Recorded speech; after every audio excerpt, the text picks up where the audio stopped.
Recording from Sandy, Utah, you're listening to Idiot to Genius. Hello, my name's Steph Schull. And I'm Utah Todd with the Sure Group at eXp Realty. Each episode focuses on individuals that found themselves desiring more. If you're feeling like an idiot, join the club. All right.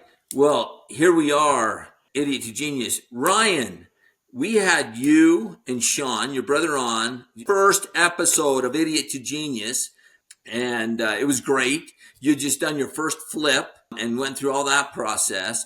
Since then, you and I started working together a little bit recently doing some videography. And you've been helping me with my photography, my videography of the listings and so forth. And so I decided it'd be great to have you come back now that you're into this new business, this new gig, just to have you come back and let's have a discussion about your experiences there. My brother and I were the two biggest idiots you could find, so we had to become geniuses at some point. That is not what I meant, man. You did not have to go there. I'm just, I'm just putting it out there.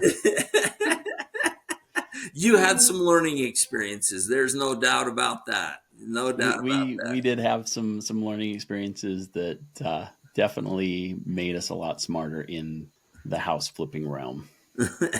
Awesome. Are you still doing any flipping at all? I mean, if the right deal came along, I wouldn't turn it down. I've been practicing on my mother-in-law's house, learning how to do all the intricate details. So I can now drywall and paint and all the fun stuff that goes along with a house flip. That's awesome. You're getting plenty of practice. You've gone through several iterations of what products and services you wanted to bring to the table, bring to the market. So in that journey, you went into the realtor space, which transitioned into the house flipping. You had some experience with that. And then you went from there for a little bit, you went into the CRM type business, right? Yeah. So after working in NASCAR for 15 years, we took up trying to flip homes and do wholesaling. And we did that first. And that's where we first met you, Todd.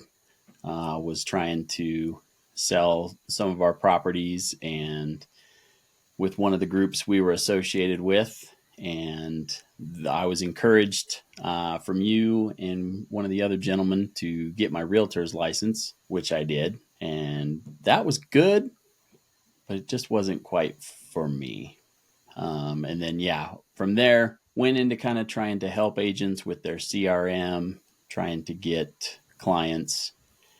And then I took a step back and tried to go to something that was in my wheelhouse, and that was photography and videography. And that's where I am today, and that's where I'll be for a long time now. That's great. You found your passion, in other words. Yep. Yeah, for sure.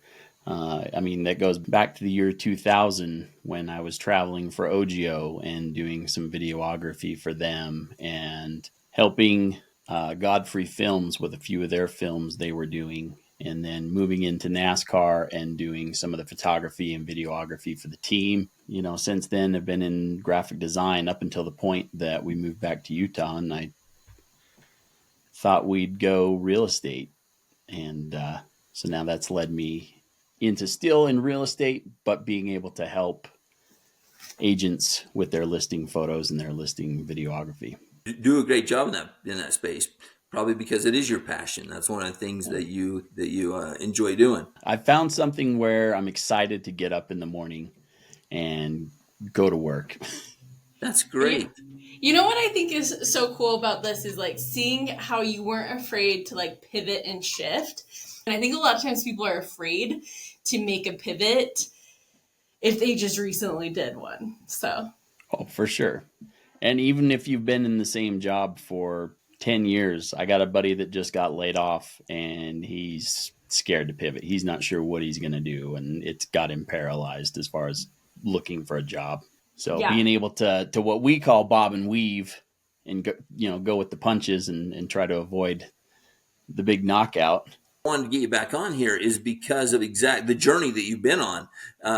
you and I would talk or run into each other every few months, and almost every time that we ran into each other, maybe a year or so would go by, and you'd be doing something different. And now you're into this, and it's obviously that you've been doing this for a little bit. And I thought, now he redefined himself as far as what the service that he's bringing to the table and what he's offering. And in the discussions that we had when you're shooting the homes that I list, that kind of thing, it's obvious that you are passionate about what you do, and you're wide open to creativity in that space. Oh yeah, for sure.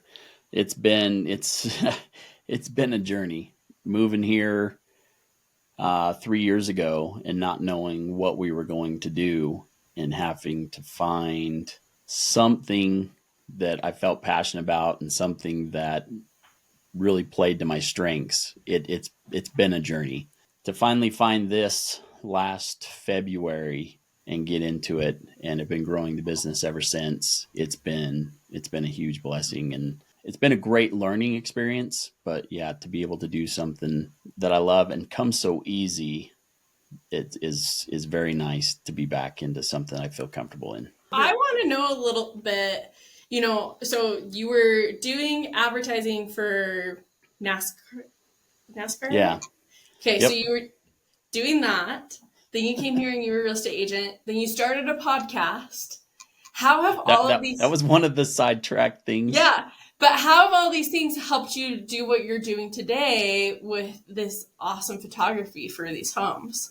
A lot of the little pieces that I had purchased to do podcasts especially played right into what I needed for this real estate media business. I bought a 3D camera. I bought a drone. I bought all kinds. You don't need a drone for podcasts, but hey, it was a fun toy. That's not what you told your wife, though, right? You needed to have a drone for podcasting. Yeah.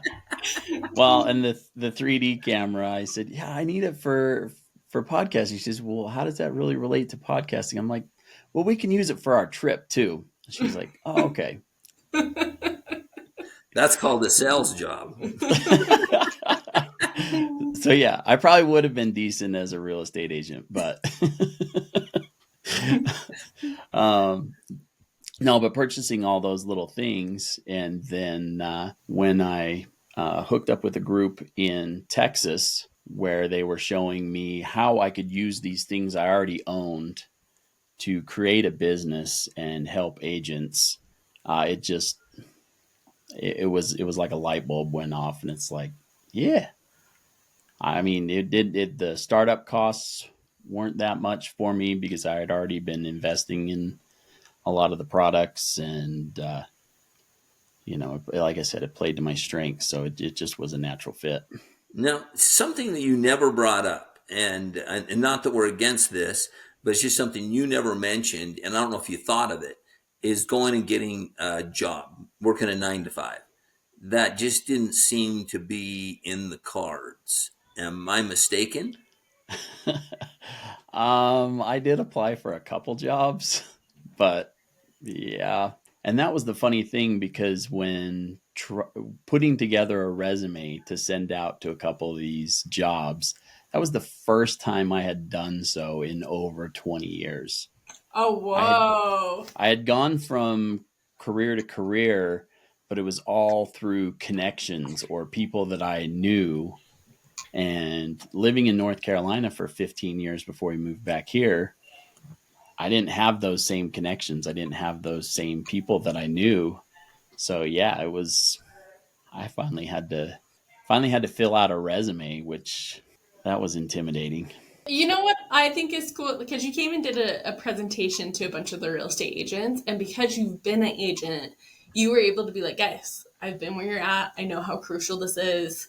And you even were so generous to them in being like, hey, thanks for coming to this class. I'm going to give you this discount on this price. And I saw how excited people were to learn about your product of doing this photography, because you get it. And you also get how, for a lot of agents, they can be pinching pennies, and it's really hard to come up with that money for the photography, but how crucial it is.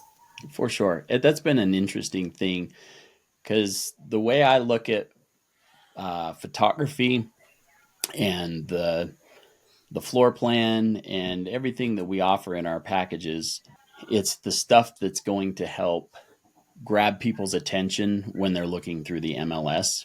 It goes right along with staging a home, whether you have it professionally staged or the agent comes in and gives suggestions on how to stage a home. I mean, staging sells homes for sure, and so does photography. So I'm here to be just an extension of the agent's business. We all have our small business, and so I'm here just to be an extension of that. And I've had one client who was taking her own photos, and I offered her a big discount on her first shoot. And within 14 days of listing that home that we shot, it was under contract.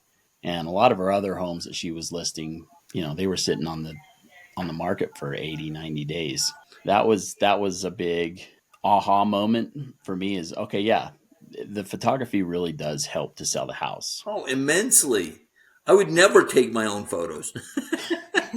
I'm shocked though, because one of my favorite hobbies is looking at the MLS, and even some of these $1 million homes, I'm like, why don't I have drone footage? Why is this photography so bad? Like, it does look like it's an agent going through.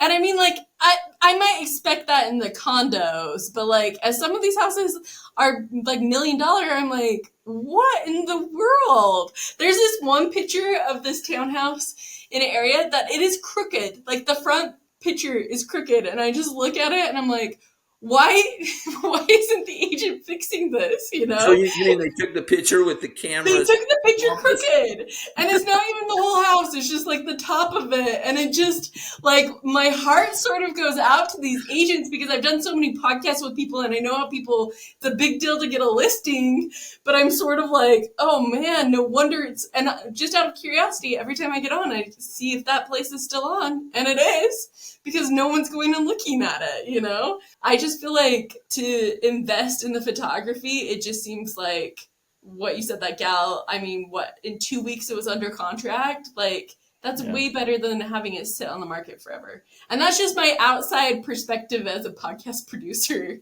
But I am, like, seriously baffled because there are so many bad pictures on there. And I'm not saying that my photography is what sold the house. I just think that it helped.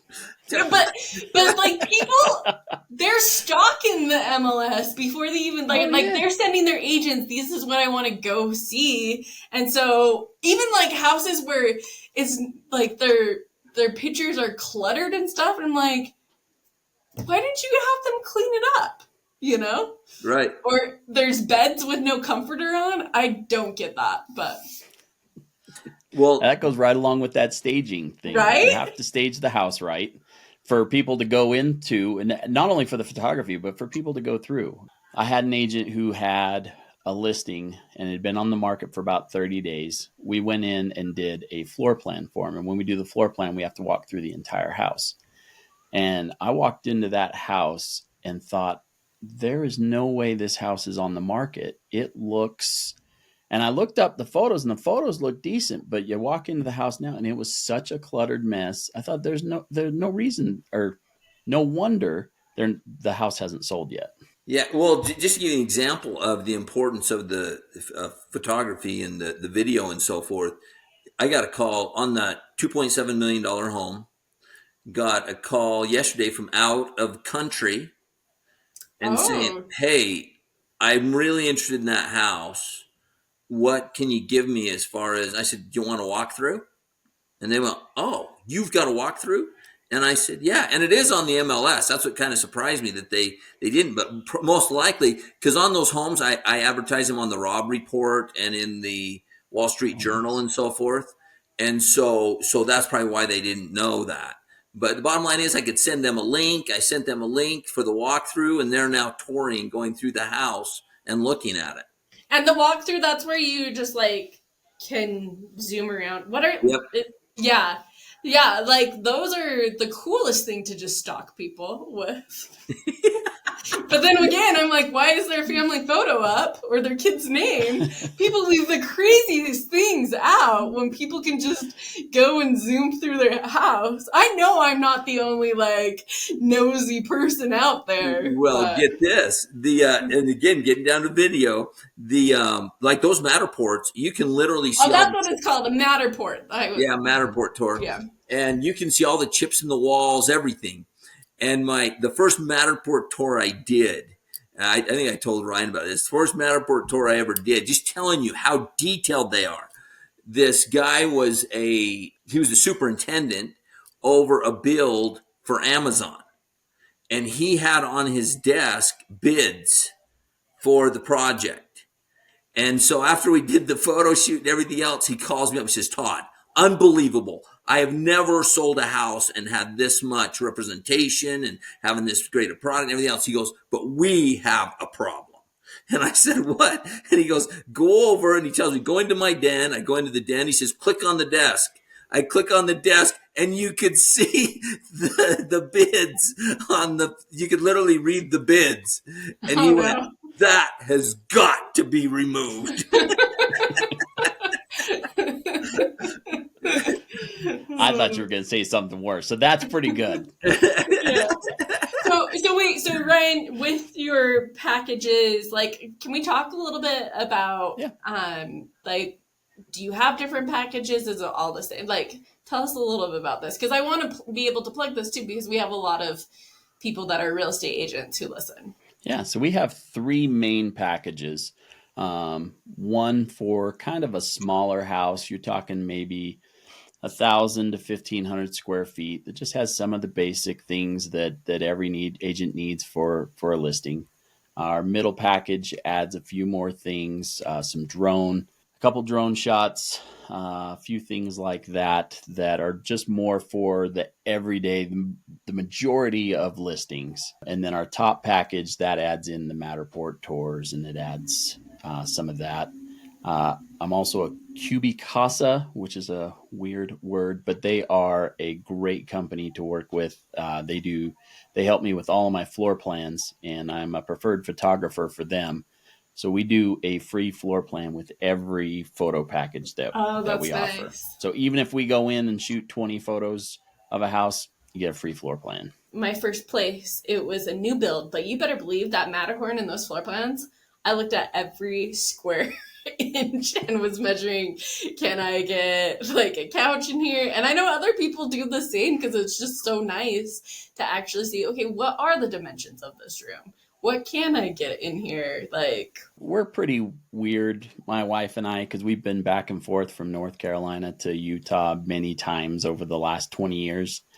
And our last time we went out there, we bought a house sight unseen. We had a month to pack up our stuff and move out there, and we didn't want to rent. We had done that before. We wanted to purchase a house, and being able to go online and do a Matterport tour through this one house, it sold the house for us. And the first time we saw the house was when we did our final walkthrough before we signed papers. Wow. That shows the power of it. So. Oh yeah. There was other houses we could have bought that were probably just as good, but because it had a lot of photos of the area, the amenities, it just helped sell it for us. So were there any surprises when you bought that house? Were there any surprises when you walked in? You went, ooh, that Matterport tour didn't show this. The backyard had a little more slope to it than I had originally thought, based on the pictures, but it wasn't a big deal. That was the only surprise. A little more slope. You know, we've been talking about some of the genius moments, but, you know, like, we want to know the idiot moments. What were the learning curves with this? Like, what were some of the mistakes? That's what the people want to know. Yeah, well, if you had a failure or something along the lines. Have you, like, flown a drone into a tree? Ooh, I did, but luckily it just nicked it, and it didn't crash and completely bust it, but I hear horror stories like that all the time. My biggest failure actually was with Mr. Porter here. Oh. we shot a very, very expensive home, and we did a Matterport tour. And this house was just shy of 10,000 square feet. So when you're shooting your Matterport tour, you shoot your 3D photo, you move 4 feet, you shoot another one. And this had over 200 or close to 200 shots that we had to take in this house. And when I sent it to Matterport, they sent it back and it was all screwed up. You'd walk into the dining room and then all of a sudden you'd be upstairs in a bedroom. I thought it was them. I love Matterport. They're a great company. Their customer service, their support takes a long time. So unfortunately, I did not get that Matterport tour correctly to Todd. It took about 2 weeks, 2.5 weeks. Something like that. But that's the one that I gave this week, that I gave to a guy out of the country. So it all worked out. Yeah, but we worked on that thing for 3 weeks, and I had a lot of long conversations with their support team and said, what is it that happened? And there were 2 shots that weren't lined up correctly. And when they went to do whatever they do, their little magic to put it into a 3D tour, it just blew the whole thing up, just messed the whole thing up. So we talked about it. And now as I'm taking the photos in Matterport tours now I'm looking for that so that I don't have this again, because that was one of the most embarrassing moments to be like, hey, sorry, Todd, you're listing a $2.5 million home, but I don't have your stuff. You gained that intelligence because you made that mistake. So you're like hyper aware. Like that's even me with podcasts. Like both of you guys have been in the studio with me. I double check everything now because I've had everything go wrong, right? And so like I think that honestly, the times that you have those mistakes make you way better because you're like, I'm not doing that again, especially 200 shots, So, and I get that embarrassment. That's anything starting out. Like it's tough because there are going to be mistakes, but at least Todd's a nice guy. And look, he has someone interested. But when something like that happens, I'm all about customer service. So yeah. I'll do anything to make it right. We'll reshoot it. We'll, discount it. I even offered, Todd refused, but I offered just to comp him the Matterport tour because I was so embarrassed. I felt so bad, but I didn't even know that this had happened. So thanks for answering that question. I could have told the story, but I refrained. But Todd, now we'll hear Todd's side of this story. But like Todd, you're still using him. Well, the biggest thing when it comes to, I think in life, Stephen R. Covey talks about it, the emotional bank account. You know what I mean? Where you have enough deposits. And I don't think I even rode you that hard when it came to it, did I, Ryan? I wasn't even on your case all that much. No, you didn't. And every day when I'd wake up and I wouldn't see a text, it was almost worse. I don't know if it was worse to not have the text or to have the text from you. Well, that was my plan. I'm going to keep the pressure on by not applying pressure. But anyway, really a lot of that has to do with age, quite frankly. And I'm being sincere. It's just as I've gotten older, you just kind of, it's just, there's certain things I'm passionate about and they've got to be this way right now, this minute. And then other things I'm like, it is what it is, Yeah. You had the photos. I did. Important. I had the photos and I had the video. Yeah. The only thing I didn't have was a Matterport tour. If I would not have had the photos and the video, I would have been a lot more uptight. The fact that I had the photos and the video, and that's a big tip if you want to know the truth, because on my listings, especially my upper end listing, but almost all my listings, they have photos, video, 3D Matterport tour, and drone footage. That's what all of it. That's just a package. And like when I contact you, Ryan, don't I ever say, the package, I need it all. And I do that on all my listings. And the reason why is when it comes to marketing, when I want to market that and I blow it out and I really want to market it, I do not want to have, from my standpoint of view, I've got one shot at gathering the information. I want it all. I want everything. And then I have the choice of how I'm going to use it. What am I going to do? I take those, and this is a big tip. I take those videos and I sometimes cut them up. Meaning I changed the video. And I asked you, do you have a problem with me cutting up your video? You said, no, it's yours. Do whatever you want with it. You know what I mean? And I change it and alter it and do things with it. Go into short script, that kind of thing. There is so much you can do as long as you have the package. And you want somebody that is skilled in providing the package. That's really key. Well, and the good part about the videos that we do for you, Todd, is they are longer form videos where we're having you talk about the property. We're doing a big walkthrough. We're showing the highlights of the house. And yeah, you can take that 2 to 4 minute video that we put together and you can create 10 other videos for your Instagram or for your TikTok or however you're presenting that stuff. And you can create a lot more content with what we put together for you than just what I'm putting together. It's absolutely true. And again, it's just great. I love it. Thank you though so much for sharing that idiot moment. And honestly, like in any of these episodes, that's my favorite thing to hear. I love hearing people's mistakes because like mistakes are what make us be like, oh, well, we can go for it too, you know? And I think in a world that's more and more AI, like, so I was watching Saturday Night Live and Ariana Grande was the host and she completely like broke character and started laughing. And there was another shot that showed the cue card. And I was like, I actually love this because it's showing that these are humans. And I think that as we're like going more and more towards AI, like people like interacting with humans. They like calling someone up and having someone answer instead of a robot voicemail. And so even the fact that you're like, I messed up, but you owned up to it and Todd's still your client. I don't know. I love it. Yeah. Absolutely. And what you mentioned about AI is really critical. People are now wanting to see, so they know it's not AI, because AI is perfect. The way it does, the way they put everything together, so forth, it's perfect. And to see something that's not perfect is what people are looking for, quite frankly. Yeah, because no one looks like the AI pictures, you know, like, especially since they can't get the hands right.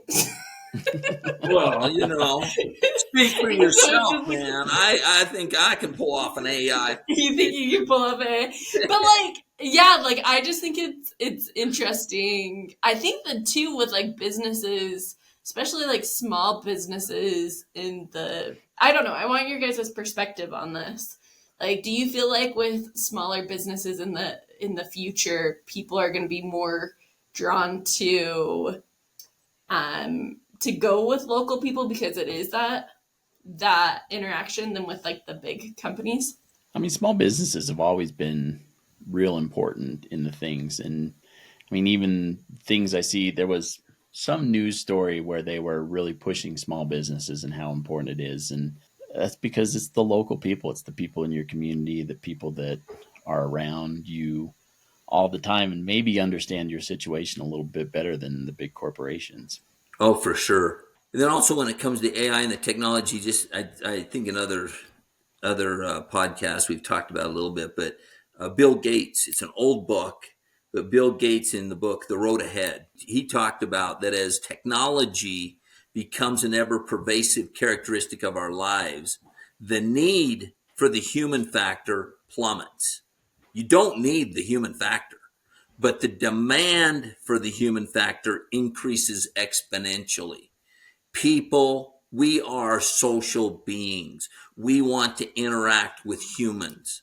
I mean, like, for example, if you have a problem with your bank and you call up and you get the recording, and the recording can probably, that technology can probably take care of your problem. But you're going, no, I'm not interested. I want to talk to a human. Yeah. I want to hold somebody else accountable to get this done right. And representative. Right. Exactly. I have kind of a perfect example of this, and we've got some great systems that we provide for our clients. And one of them is an online ordering page and a scheduling page. So you can go online, you can choose the services you want, and you can schedule your appointment. But I have only one client that uses that. Everybody calls me for an appointment. I'm the worst.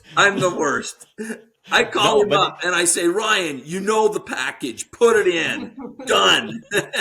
yeah. And I make it easy for you. I put it in and I schedule it for you. But no, it's just like you said, Todd. It's that human interaction that we all need. And I think it's good you have the options, because some people are like, no, I don't want to talk to anyone. I just want to schedule this. But for the people like Todd, who he probably calls and he's like, he's not putting in the package, but he's like, Ryan, how are you doing too? Like the people that want to have that conversation, you have both to help them with their video and photo needs. So. I love it. I don't mind it either way. Awesome. I like talking to everybody. You're the best. All so right. I want to know, with your company Film Mount, tell us some of these genius moments, because we've harped on the idiot. So now enlighten us on your learning moments. My biggest learning moment came in the very beginning. I've started several businesses, and a lot of idiot moments have come from that, where the roadmap is not set in front of you a lot of times when you start your own business. Sure. Even as an agent, a lot of times the roadmap's not right there in front of you. You have to figure out so much of the business after your real estate test that could be why a lot of agents drop out in the first 2 years, because it's overwhelming. Right. And I was one of those.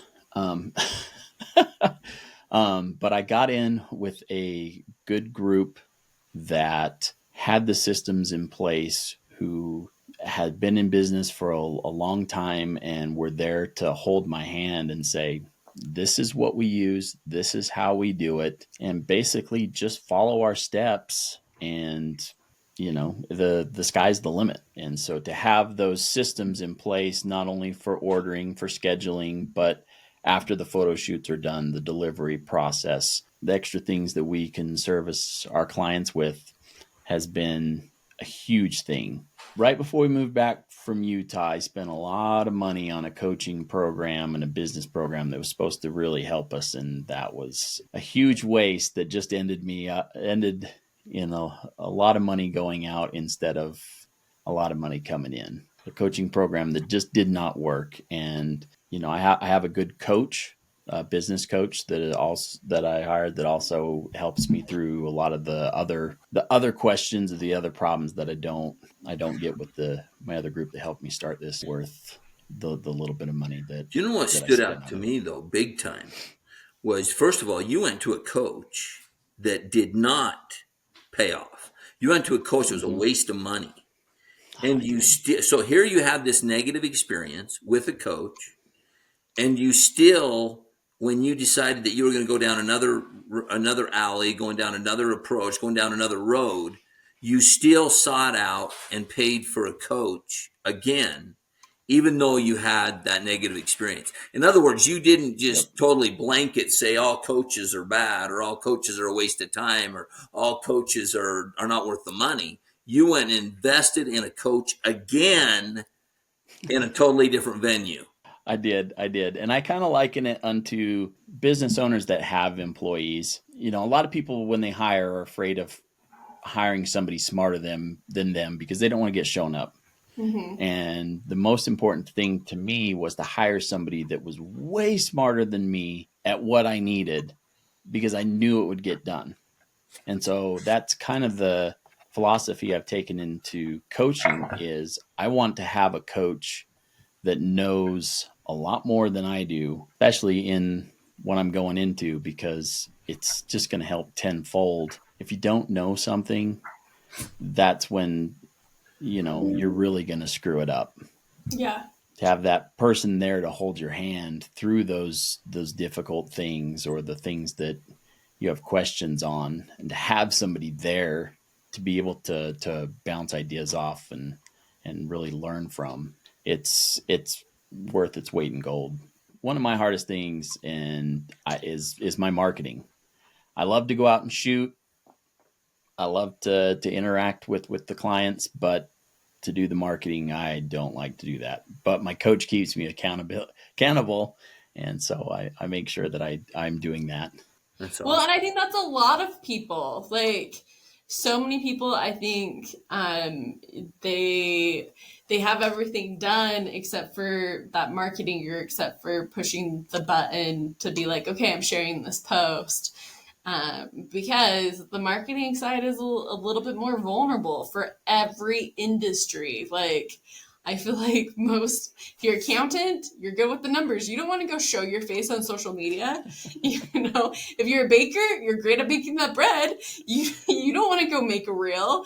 Like, it's just, unless you're in marketing, it's not easy. And even me, who's in marketing, like, I still struggle, like, putting out my own stuff. So I just think it's a hard thing to self-promote. I've loved watching Todd over the last 3 years since I've known him, and his marketing has vastly improved. Yes. When he first started out, he was holding his phone right up next to his face, and you couldn't see anything else around him. It was just his face. Mm-hmm. But now, I mean, I was going to say, it can only get better. It can only get better. And it has. It's been fun to watch his marketing and his videos get, I mean, it's so much better. And by the way, I did hire a coach. but like that's the thing. Even I agree, like, Todd's stuff has gotten so much better. But the fact that you just started, because, most people, they're not going to change their behavior because they aren't going to start. And the fact that you started, and then it's been 3 years, and, like, yeah, I'm constantly seeing stuff on your social media, Todd, that looks so good. I have plans to put out more, but that's a whole different subject. But anyway, but really coaching, having other people come in and give you the ideas and help you, like you said, show your blind spots. There was a seminar that went to, and they asked, they said, how many of you know that you have blind spots? And everybody raised their hands. And they said, how many of you know your blind spots? A whole bunch of people raised their hands, and the guy goes, no, you don't. The fact that it's a blind spot, you have no clue what it is. And so anyway, you don't know what you don't know. Exactly what you said, Ryan. I think that's a big, big tip. You don't know what you don't know.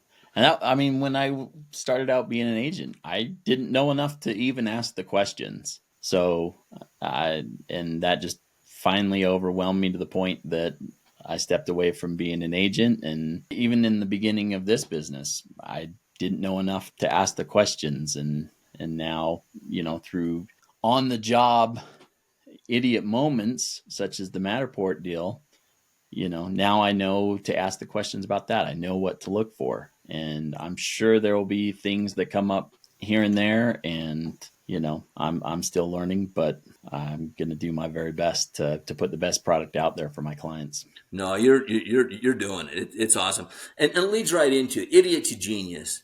It's the process by which the individual right to fail unleashes the unlimited potential to succeed. In summary, it's called freedom.